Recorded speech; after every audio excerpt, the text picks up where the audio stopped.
Students, viewers और परीक्षा की तैयारी करने वाले, आप बायोलॉजी में एक और टॉपिक को हम लेके आए हैं।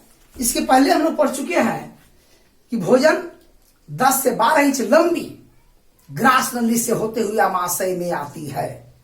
अब हम लोग अमाशय यानी स्टोमिक का थोड़ा सा अध्ययन कर लेते हैं। थोड़ा सा नहीं, गहराई से है, समझिए। स्टोमिक या आईएससी फर्स्ट ईयर से भी है और मैट्रिक में भी दिया हुआ रहता है। दोनों के विद्यार्थी इसको देख सकते हैं और समझ सकते हैं।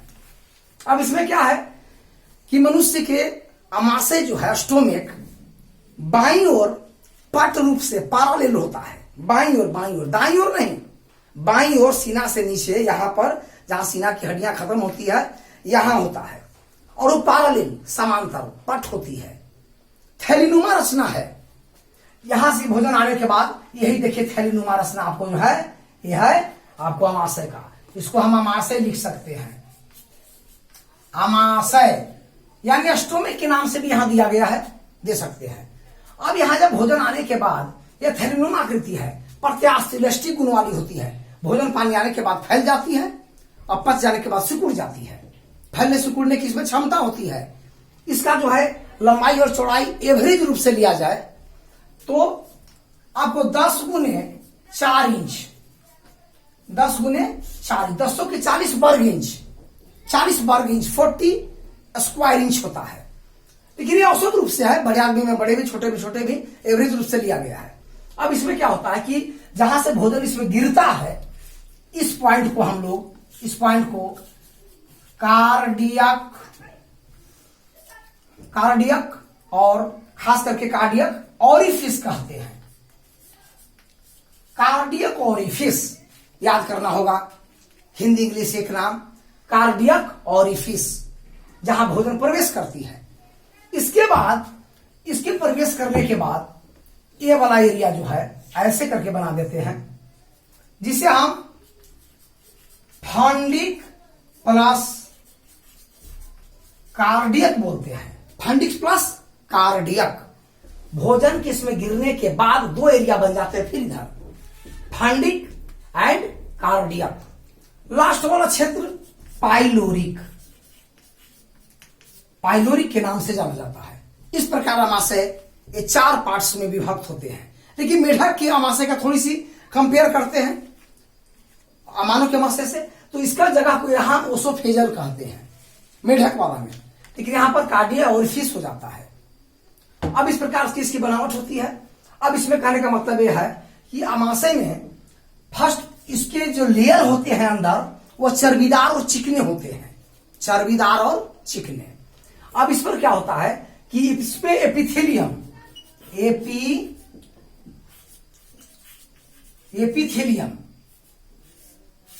एपिथेलियम सेल होता है। यानी इसके अंदर जो चर्बीदार लेयर है एपिथेलियम की बनी हुई है। इसमें goblet, GOBLET, goblet cell, goblet नाम का सेल होता है। अमाशय की आंतरिक दीवार चर्बीदार और चिकनी है, जो एपिथेलियम तक की बनी है, बाल नहीं उगते, और इसी में गोबलेट नाम की सेल होती है। यह गोबलेट सेल म्यूकस निकालती है, ये MUCUS। इसे हम हिंदी में अश्लेष्म के नाम से जानते हैं। चिकना चिकना बना के रखेगा। और यह अश्लेष्म ऊपर जब HCl की अभिक्रिया होती है जठर ग्रंथियों से, और साथ ही साथ पेप्सिन गिरता है प्रोटीन पचाने के लिए, तो HCl और प्रोटीन से इसकी रक्षा करती है।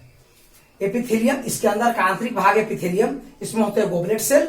गोबलेट सेल से म्यूकस निकलती है, और म्यूकस एक ऐसी चिकनी द्रव बनाती है ऊपर कि इस पर HCl हाइड्रोक्लोरिक अम्ल और पेप्सिन की क्रिया से जो है नीचे की पेशियों को बचाती है। ऊपर ही क्रिया करता है भोजन पर। अगर ये नहीं रहता, अश्लेष्म निकालेगा, गोबलेट सेल नहीं निकालेंगे, तो अमाशय के अंदर की पेशी भी पच जाएगा, मानव का पेटो पच जाएगा। मांस खाता है आदमी, मांस पचा लिया, पेट क्यों नहीं पचता, जबकि पेट भी मांसों का बना हुआ है। तो यही गोबलेट सेल अपने अश्लेष्म निकालकर HCl और पेप्सिन की क्रिया ऊपर होने देते हैं, और नीचे का अमाशय का भाग पचने से बच गया। और अगर लेयर को हटा दिया जाए गोबलेट सेल प्लस अश्लेष्म, तो पेटो खत्म हो जाएगा। किससे? HCl और पेप्सिन से। अब इसके बाद अब आगे चलते हैं। कि दूसरा नंबर का, फर्स्ट नंबर का इसमें भाग है, हम यहां देते हैं। दूसरा नंबर में होता है ऑक्साइंटिक, ऑक्जेंटिक बोलते हैं, XYYNTIC, ऑक्जेंटिक सेल। लाइट का भाव हो गया है, सुनते रहिए। ऑक्जेंटिक सेल, यह सेल अमाशय का दूसरा अंग है, ऑक्जेंटिक सेल। ऑक्जेंटिक सेल निकालता है HCl माने हाइड्रोक्लोरिक अम्ल। पेप्टिक सेल निकालेगा, PPTIC, पेप्टिक सेल निकालेगा, पेप्टिक सेल। और पेप्सिनोजेन निकालेगा, पेप्सिनोजेन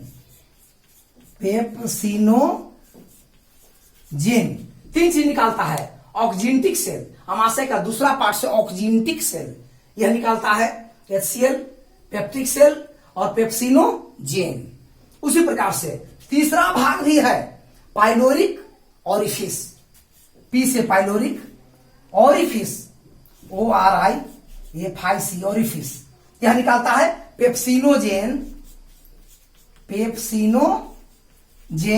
प्लस, पेप्सिनोजेन निकाला plus mucus MUCUS plus gastrin GASTRIN, hormone है गैस्ट्रीन। अब देखिए अमाशय का तीसरा पार्ट है पाइलोरिक ऑरिफिस, यह पाइलोरिक ऑरिफिस निकालता है पेप्सिनोजेन, म्यूकस प्लस गैस्ट्रीन। इस प्रकार से इसकी व्यवस्था हुई। अब इसके बाद हम लोग पढ़ाई कर लेते हैं कि ये पेप्सिनोजेन क्या है। पेप्सिनोजेन क्या है?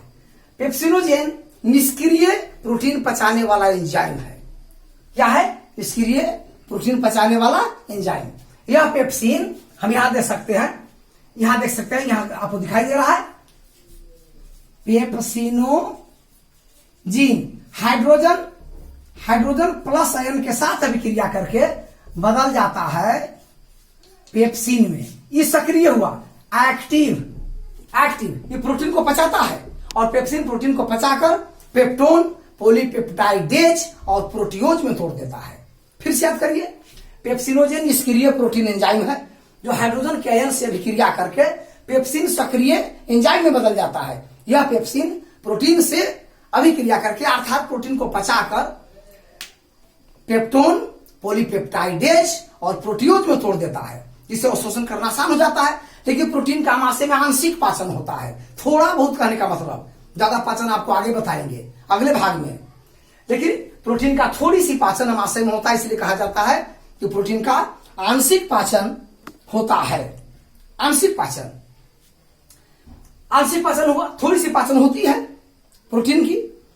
इसी प्रकार से पेप्सिन एक सक्रिय हो जाता है, तो पेप्सिन प्रोटीन के अणुओं को तोड़ देता है और उसे बदल देता है। इस प्रकार से अमाशय की व्यवस्था शरीर में होती है, पाचन तंत्रों में होती है। यह अमाशय थैलेनुमा आकार का होता है और यहां जो है आपको देखिए गैस्ट्रीन एक हार्मोन है। इसी प्रकार से थोड़ा सा यहां आप फिर से समझ लीजिए, पेप्सिनोजेन निष्क्रिय प्रोटीन एंजाइम है, हाइड्रोजन आयन से अभिक्रिया करे। हाइड्रोजन आयन कहां से आता है? HCl के टूटने से, हाइड्रोक्लोरिक अम्ल के टूटने से। H प्लस और Cl माइनस टूटेगा तो होगा, क्योंकि हाइड्रोजन धन आयन है और क्लोरीन इस यौगिक में ऋण आयन है। तो H प्लस के द्वारा पेप्सिन सक्रिय प्रोटीन एंजाइम में टूट जाएगा और प्रोटीन पचकर पेप्सिन की सहायता से बदल जाता है पेप्टोन, पॉलीपेप्टाइडेज और प्रोटियोज में।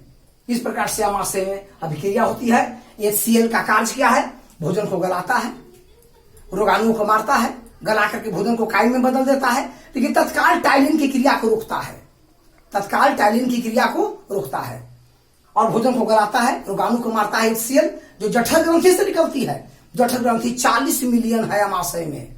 कितनी है? 40 मिलियन। 1 मिलियन में 10 लाख होते हैं और वह 24 घंटे में एक वयस्क आदमी में 3 लीटर HCl निकलता है। और 3 लीटर HCl पूरा HCl नहीं होता है, वो 3 लीटर में 0.4% HCl और फिर म्यूकस और फिर कार्बनिक और अकार्बनिक पदार्थ होते हैं।